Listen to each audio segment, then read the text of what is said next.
నమస్తే, నా పేరు కృష్ణంరాజు వివిఆర్.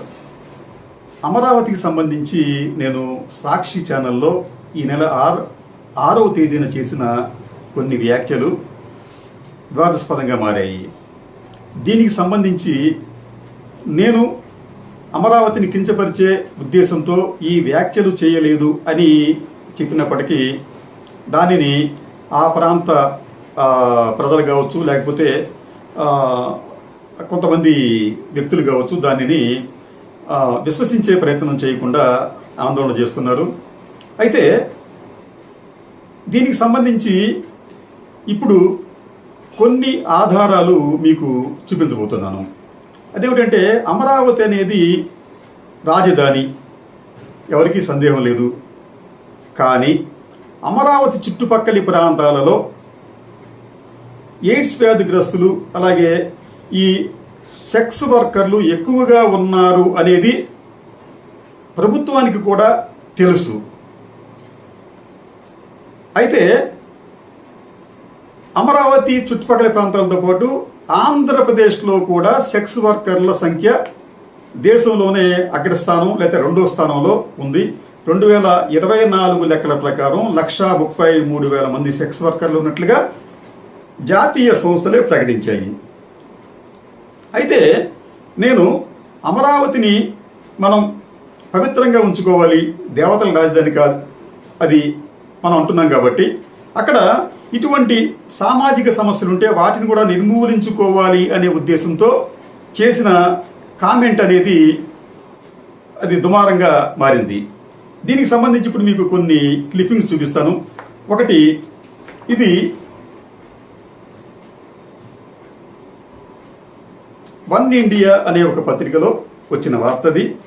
ఈ వార్త హెడ్డింగ్ ఏమిటంటే, అమరావతి పంచాయతీరాజ్ గెస్ట్ హౌస్లో వ్యభిచారం, బెజవాడ యువతల అరెస్ట్. ఇది ఆ పత్రిక ఇచ్చిన కథనం. ఆ తర్వాత ఇది చాలా ఇంపార్టెంట్ కథనం. ఇది ఈ ఎవిడెన్స్ ఏమిటంటే, అమరావతి పేరుతో కొన్ని వెబ్సైట్స్ వెలిసి వాళ్ళు కాల్ గర్ల్స్ని మీకు పంపిస్తాము అంటూ అనేక ప్రకటనలు వెబ్సైట్లో, అంటే ఆన్లైన్ ద్వారా ఇస్తున్నారు. వీటి సారాంశం ఏంటంటే, book A call girl in Amaravati and escort service 24/7 ఇట్లాగనమాట. అయితే అమరావతిలో ఇటువంటి అసాంఘిక కార్యకలాపాలు జరుగుతుంటే ప్రభుత్వానికి కానీ సంబంధిత అధికారులకు కానీ ఏమీ తెలియటం లేదా? అయితే ఈ అమరావతి అనేది ఎక్కడ అమరావతి?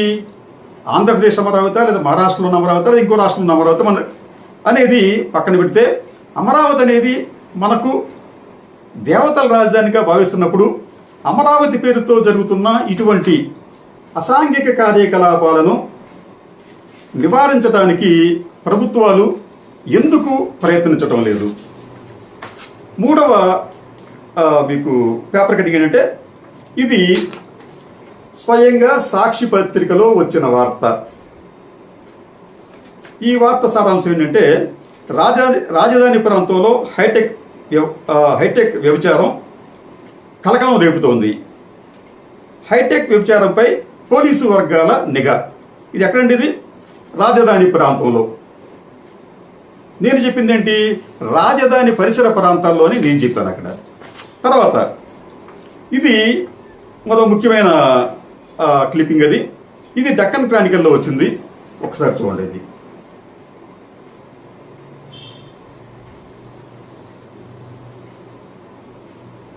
ఈ డక్కన్ క్రానికల్ సారాంశం ఏంటంటే, ఈ పత్రిక ఇచ్చిన వ్యవస్థ సారాంశం అంటే, Amaravati turns capital for human trafficking.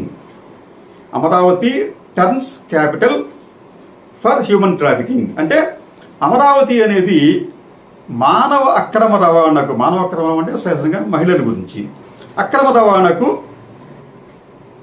కేంద్రంగా అనలేదండి. క్యాపిటల్, సెంట్రల్ చెప్పి అనలేదు, అక్కడ క్యాపిటల్ అన్నమాట వాడారు. అంటే అమరావతి అనేది మానవ అక్రమ రవాణాకు రాజధానిగా మారింది అన్నది ఈ పత్రికలో వచ్చిన వార్త యొక్క సారాంశం. అయితే ఈ వార్త వచ్చినప్పుడు దీనికి సంబంధించి ఎవరూ కూడా ఎటువంటి అబ్జెక్షన్స్ చెప్పలేదు. అమరావతి రాజధానిలో మానవ అక్రమ రవాణా జరుగుతుంది అని చెప్తే ఎవరు అసలు నా గురించి పట్టించుకోలేదు. కానీ నేను ఇంచుమించు అమరావతి పరిసర ప్రాంతాల్లో ఇటువంటి అసాంఘిక కార్యకలాపాలు జరుగుతున్నాయని చెప్పంటే మాత్రం దాని మీద దుమారం చెలరేగింది. అలాగే ఇంకొకటి, ఇది హ్యాన్స్ ఇండియాలో వచ్చిన కథనం.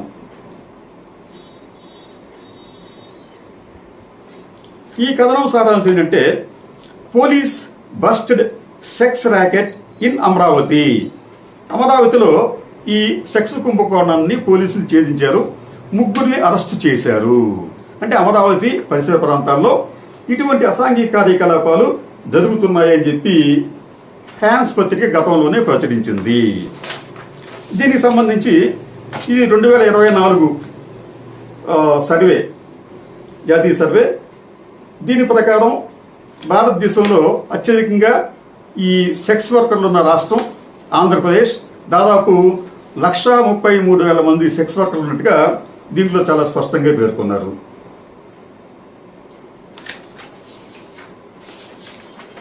ఇది ఈ మధ్యన వచ్చిన కథనం. ఇక్కడే చెప్తారంటే టక్కన బ్యాంకులు వచ్చిన కథనం ఏంటంటే, ఆంధ్రప్రదేశ్ కర్ణాటక ఈ రెండు కూడా సెక్స్ వర్కర్లు ఎక్కువగా ఉన్న రాష్ట్రంగా మారిందని చెప్పి వాళ్ళు ఇచ్చారు. అయితే ఇక్కడ అంశం ఏంటంటే, నేను చెప్పిన అన్నిటికీ కూడా ఆధారాలతో సహా చెప్పినప్పటికీ దానిని మరి ఉద్దేశపూర్వకంగా దాన్ని విస్మరిస్తున్నారా ఏమిటో నాకు తెలియదు. కానీ దీనికి సంబంధించి ఈ రాష్ట్ర వ్యాప్తంగా పెద్ద ఎత్తున గందరగోళం జరుగుతుంది. ఈ గందరగోళానికి నాతో పాటు కేఎస్ఆర్ గారు, అలాగే సాక్షి యాజమాన్యం అని చెప్పి చెబుతున్నారు. మా ఉద్దేశం ఏమిటంటే, ఒక జర్నలిస్ట్గా, అంటే దాదాపు 35 సంవత్సరాల పాటు నేను జర్నలిజం వృత్తిలో ఉన్నాను. ఒక ఆంగ్ల మాసపత్రికను కూడా గత 10 ఏళ్లుగా నేను నిర్వహిస్తున్నాను. ఎప్పుడూ ఎక్కడా కూడా ఆధారాలు లేకుండా మాట్లాడే సాహసం చేయలేదు. మరొకటి, నా సర్వీసుకు తగ్గట్టుగా నాకు అనేక అవార్డులు కూడా ప్రభుత్వాలు ప్రకటించాయి, ప్రైవేట్ సంస్థలు ప్రకటించాయి. దానికి కారణం ఏంటంటే, లేనిపోని గాసిప్ని ఎప్పుడూ చెప్పే ప్రయత్నం చేయకపోవటమే. కానీ ఈ అమరావతికి వచ్చేటప్పటికి నేను అమరావతి ప్రాంతాన్ని కించపరిచే విధంగా, ముఖ్యంగా మహిళలను కించపరిచే విధంగా మాట్లాడాను అని ఆందోళన చేస్తున్నారు. వీరందరికీ నా ఒకటే వినతి, మహిళలను కానీ అమరావతి ప్రాంతాన్ని కానీ కించపరిచే ఉద్దేశం నాకు ఏమాత్రం లేదు. ఒకవేళ నా వ్యాఖ్యల వల్ల ఎవరికైనా మనస్తాపం కలిగితే, బాధ కలిగితే వారిని నేను క్షమాపణ అడుగుతున్నాను. కానీ ఒకసారి మీరు వాస్తవాలను కూడా గ్రహించి, యోచించి నిర్ణయాలు తీసుకుంటే మంచిదనే భావన నాకైతే ఉంది.